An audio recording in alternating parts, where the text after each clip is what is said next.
السلام علیکم ورحمۃ اللہ وبرکاتہ۔ پروگرام نماز محمدی آپ کی خدمت میں لے کے حاضر ہوئے ہیں۔ آج جو ہماری نماز کا ٹاپک ہے وہ ہے نماز استسقاء یعنی باران رحمت۔ یعنی جب قحط سالی پڑ جاتی ہے، یعنی بارشیں نہیں ہو رہی ہوتی ہیں، فصلیں تباہ ہو رہی ہوتی ہیں، پانی زمین پر نہیں برس رہا ہوتا، تو اللہ سبحانہ و تعالیٰ نے نبی صلی اللہ علیہ وسلم کے ذریعے ہمیں نماز کی جو طریقہ ہے اور نماز کے ذریعے جو دعائیں مانگی جاتی ہیں وہ سکھائی ہیں۔ تو آئیے اس کا آغاز کرتے ہیں۔ جب قحط سالی پڑ جائے یعنی بارشیں نہ ہوں اور ہر طرف جو ہے وہ قحط پڑ جائے، تو اس موقع پر باران رحمت طلب کرنے کے لیے نماز استسقاء ادا کی جاتی ہے۔ اب اس کا طریقہ کیا ہے؟ میں اس کا طریقہ آپ کو بتاتی ہوں جو سنت سے ثابت ہے۔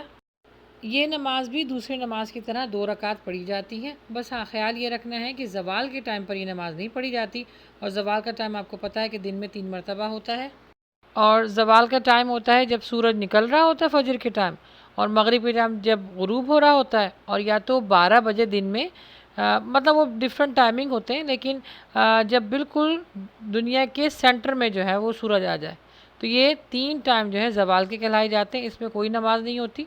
عموماً یہ جو نماز استسقاء ہے یہ اشراق کے ٹائم پڑھی جاتی ہے، اور اللہ کے نبی صلی اللہ علیہ وسلم نے ہاتھ اٹھا کر، یعنی اتنے بلند ہاتھ کر لیے کہ بغلوں کی سفیدی بھی نظر آنے لگ گئی تھی، تو اتنے ہی لمبے ہاتھ کر کے دعا مانگنی ہے۔ اچھا، اس کی دعائیں بھی ہیں، میں آپ کو اینڈ میں اس جو تجوید کے ساتھ انشاءاللہ پڑھا دوں گی، وہ شیئر بھی کر دیں گے۔ اس میں یہ ہے، اس کا طریقہ یہ ہے کہ صحابہ اکرام نے قحط سالی کا شکوہ جب کیا، آپ صلی اللہ علیہ وسلم مقررہ دن میں میدان کی طرف نکلے اور ممبر پر کھڑے ہو کر وعظ و نصیحت کرنے لگے اور ہاتھ اٹھا کر دعا کی، پھر لوگوں کی جانب پش کر کر کھڑے ہو گئے اور چادر لپیٹ لی، پھر لوگوں کی طرف متوجہ ہوئے اور ممبر سے اتر کے 2 رکعت نماز پڑھی۔ ٹھیک ہے نا، یہ 2 رکعت پڑھی جاتی ہیں۔ اچھا، اس میں نا نماز استسقاء میں جہری قرات ہوتی ہے، ٹھیک ہے، اور ہاتھ اٹھا کر دعا مانگنا بھی سنت ہے۔ نبی صلی اللہ علیہ وسلم نے چادر لپیٹ لی تھی، اور جب بارش ہونے لگی، جب دعا مانگی تو خوب بارش برسی، تو فوراً انہوں نے چادر اتار لی۔ تو جتنے صحابی تھے انہوں نے کہا کہ یا رسول اللہ یہ کیا؟ تو آپ نے فرمایا کہ نہیں، ابھی رہنے دو، میں چادر اتار کے کھڑا ہوں گا، کیونکہ اب یہ نئی بارش اللہ کی طرف سے آئی ہے، یہ رحمت ہے۔ یہ بس ان کا محبت کا انداز تھا اللہ سبحانہ و تعالیٰ سے۔ اچھا، اس کے بعد یہ بھی ہے کہ نیک آدمی کو بھی آپ لے جا سکتے ہیں میدان میں، اور جس طرح اللہ کے نبی صلی اللہ علیہ وسلم دعا کرتے تھے اس طرح دعا کروا سکتے ہیں، کیونکہ حضرت عمر اللہ کے نبی صلی اللہ علیہ وسلم کے جانے کے بعد حضرت عباس کو میدان میں لے کے گئے تھے اور کہا کہ ہمارے نبی تو ہمارے بیچ نہیں ہیں، آپ معتبر ہیں، تو آپ اللہ سے دعا کریں۔ تو پھر انہوں نے بھی اسی طرح دعا کی، اور ان کی دعا جو ہے وہ باعث سے رحمت ہوئی اور بارش برسنے لگی۔ قحط سالی سے بچاؤ اور بارش کی دعائیں۔